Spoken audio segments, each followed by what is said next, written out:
Tsar Nicholas II was the last monarch ruler of Russia.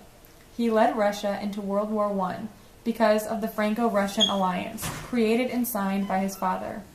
He was born into leadership and inherited the throne when his father, Alexander III, died.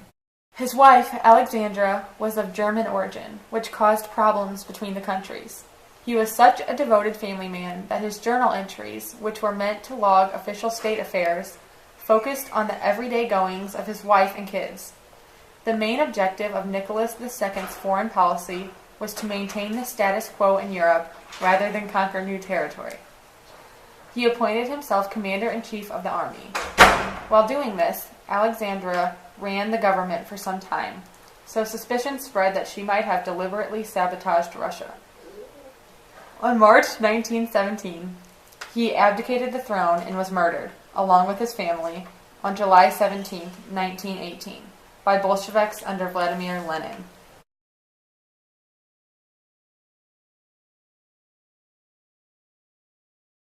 What could you tell me about Nicholas's personality as an emperor? Tsar Nicholas II was born into his power. He didn't choose it. He never wanted to be a czar or lead an army. He had a stamp collection and very dreary conversation. They blamed these traits on many different influences, especially the one of rest. Was Tsar Nicholas II a religious man? He was intensely religious. He said over and over, as God wills. He would make mistakes and have bad stuff happen, and he would simply say, as God wills. Knowing he was about to be murdered, him and his wife kept their faith. They said their prayers, a thing many people find noble. What was the reason for Tsar Nicholas II's execution? Russian losses to Germany during World War I angered the Russian citizens, creating a decline in support for the war. Lenin led the Bolsheviks to capture Nicholas and his family in order to take control of Russia. Anti-Bolshevik forces, the White Russians, defending Nicholas, even though disappointed in his ability to hold back communism, and the Bolsheviks, creating a Russian civil war. After the communist regime signed a treaty with Russia to take Russia out of the war, the Tsar and his family were taken prisoners near St. Petersburg and then transported to a rural area. The White Army, infuriated by the communists, came to take back the Tsar. But with the arrival of the liberators, guaranteed the assassination of the Tsar, his wife, children, and servants who were executed in the early morning of July 17 in the cellar of the house where they were kept prisoners. Thank you for your time. No problem.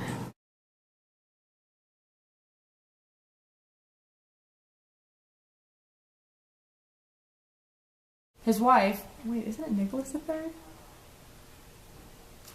It's not. No, he's a Better second. start over now. He was intensely... That was so weird. I was like... He was intensely religious. He said over...